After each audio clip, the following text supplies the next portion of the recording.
இயேசு கிறிஸ்துவின் அன்பின் காலை வணக்கம்.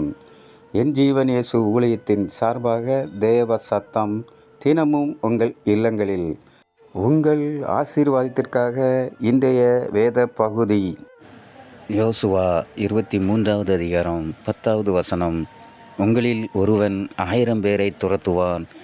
உங்கள் தேவனாகிய கர்த்தர் உங்களுக்கு சொன்னபடி அவர்தாமே உங்களுக்காக யுத்தம் பண்ணுகிறார். ஆம், தேவனுடைய பிள்ளைகளே, இன்றைய வாக்குத்தத்தமாக ஆண்டவர் நமக்கு கொடுக்கிறது, ஆண்டவர் தாமே நமக்காக யுத்தம் பண்ணுகிறார்.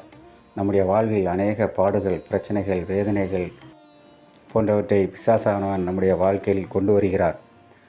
அப்படி கொண்டு வரும்போது ஆண்டவர் நமக்காக அந்த சோதனைகளை, பாடுகளை முறியடிக்கிற தேவனாய் இருக்கிறார். இஸ்ரவேல் ஜனங்களை மோசே வழிநடத்தி சொல்லும்போது, செங்கடல் வந்து முட்டும்போது ஆண்டவர் செங்கடலை பிளந்து அந்த இஸ்ரவேல் ஜனங்களை மீட்டெடுத்தார். அதே போல் நம்முடைய வாழ்விலும் பிரச்சனைகள், பாடுகளை சாத்தான் கொண்டு வரும்போது ஆண்டவர் நம்மை அதிலிருந்து அவர் யுத்தம் செய்து நம்மை அதிலிருந்து விடுவிக்கிறார்.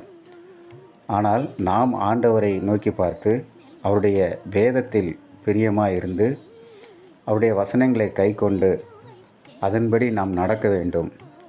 அப்படி நடக்கும்போது கர்த்தருடைய பிள்ளைகளை அவர் ஒரு நாளும் கைவிட மாட்டார். அவர் அரண் போல காத்துக்கொள்வார்.